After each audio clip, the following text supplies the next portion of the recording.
मुंबई महापालिका निवडणुकीमध्ये मनसे, ठाकरेंची शिवसेना, शरद पवारांची राष्ट्रवादी एकत्र लढणार असल्याची माहिती. शरद पवार उद्धव ठाकरेंमध्ये फोनवर चर्चा झाल्याची माहिती.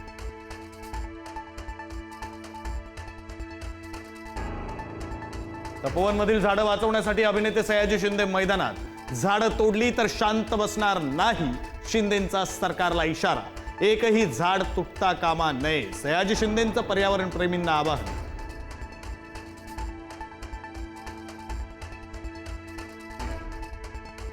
तपोवनातील वृक्षतोडी प्रकरणात मनसेची एंट्री. मनसे नाशिककरांसोबत राज ठाकरेंची पोस्ट. उगाच संघर्ष वाढवू नका, राज ठाकरेंचं सरकारला आवाहन.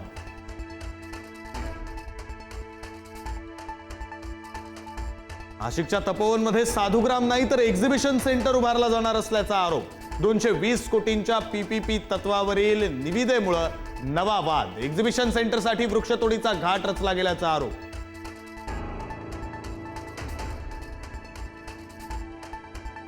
गडचिरोली जिल्ह्याचे पालकमंत्री देवेंद्र फडणवीस आज गडचिरोली जिल्ह्याच्या दौऱ्यावर. नगर परिषद निवडणुकीच्या प्रचारासाठी मुख्यमंत्री गडचिरोली.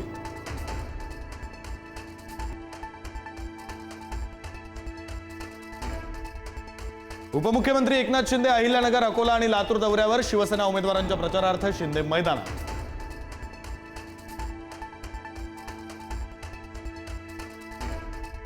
सिंधुदुर्ग जिल्ह्यामध्ये नारायण राणेंचं महत्त्व संपवण्याचा कट आखला जातोय. दीपक केसरकर यांचा खळबळजनक आरोप. सिंधुदुर्ग जिल्ह्यातील अनेक लोकांचं महत्त्व संपवण्याचा कट, केसरकरांचा आरोप.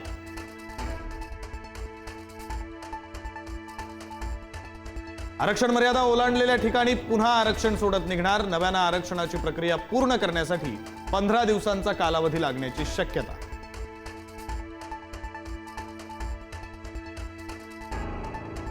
मस्साजोगचे सरपंच संतोष देशमुख यांच्या हत्येला 1 वर्ष पूर्ण. स्वर्गीय संतोष देशमुखांचा आज तिथीनुसार वर्षश्राद्ध.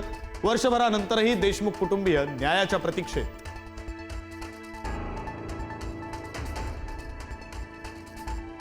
उद्या मध्य रेल्वेच्या मेन हार्बर मार्गावर mega block. Harbour trans harbour मार्गावरील लोकल सेवा 6 तास राहणार बंद. ब्लॉक कालावधीत सीएसएमटी ते मुंबई वाशी विशेष लोकल.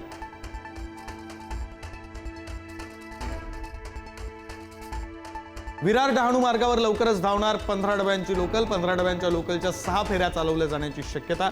चर्चगेट ते विरार दरम्यान एसी गाड्यांच्या फेऱ्याही वाढवण्यात येणार.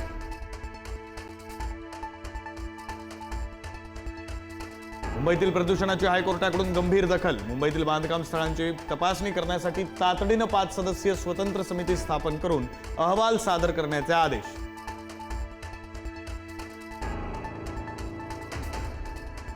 राज्यभरात 1 डिसेंबरपासून थंडीचा कडाका वाढणार. पुढील 3 दिवसात तापमानात 2 अंशांनी घट होण्याची शक्यता. पुढील 3 दिवसात गारठा जाणवणार.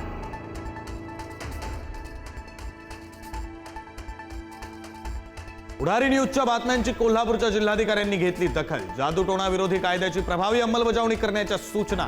तक्रार देण्यासाठी 112 क्रमांकावर संपर्क साधण्याचं आवाहन.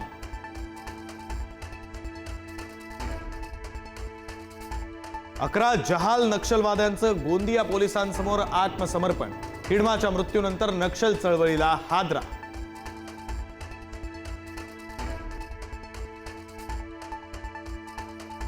भारतीय अर्थव्यवस्थेची जुलै ते सप्टेंबर या आर्थिक वर्षातील दुसऱ्या तिमाहीमध्ये 8.2% झेप. देशांतर्गत मागणी वाढल्यानं अर्थव्यवस्थेची झेप.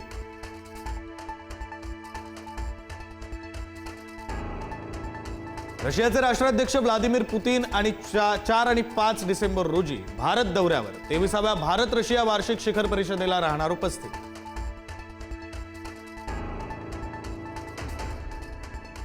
हाँगकाँग अग्निकांडात आतापर्यंत 128 बळी. सुमारे 200 जण अद्याप बेपत्ता. मृतांची ओळख पटवण्याचं काम सुरू.